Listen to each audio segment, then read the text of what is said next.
exactly was January the 6th? This started as a revolution. It's going to start as a civil war. These were rioters and insurrectionists. Criminal behavior. The election was stolen, so it's not a coup. That question is crucial for Donald Trump's presidential bid. Colorado is attempting to disqualify him from the Republican ballot because that state's Supreme Court ruled that he led an insurrection which violated the US Constitution. Trump is appealing that decision to the US Supreme Court, and in doing so, taking it into uncharted territory with the added pressure of an election now just months away. Trump stands accused of violating the Constitution's 14th Amendment that bars people who've engaged in insurrection from holding civil or military office.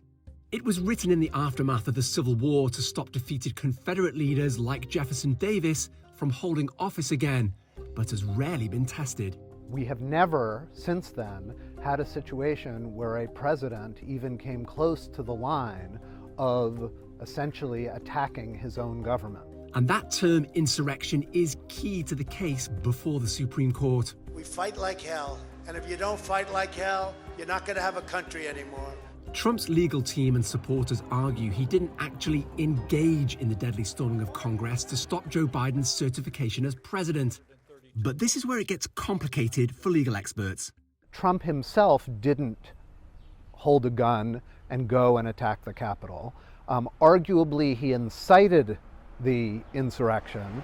On the other hand, there's also the First Amendment. And it's not entirely clear that what he said actually crosses the line into incitement. And that's just one question of meaning and interpretation. This case hinges on how the US Constitution is interpreted, and that's a double-edged sword for the justices who consider themselves originalists.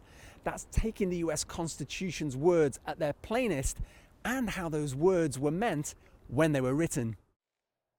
So this is also a test of whether Republican-leaning justices will honour what many consider to be a clearly understandable text at the risk of disqualifying a Republican presidential candidate. It's very complicated for the Supreme Court because, on the one hand, a decision one direction could, in some people's eyes, undermine the democratic process by taking Trump off the ballot. On the other hand, if you don't give full force to what the 14th Amendment actually says, then that seems to be undermining the constitutional order.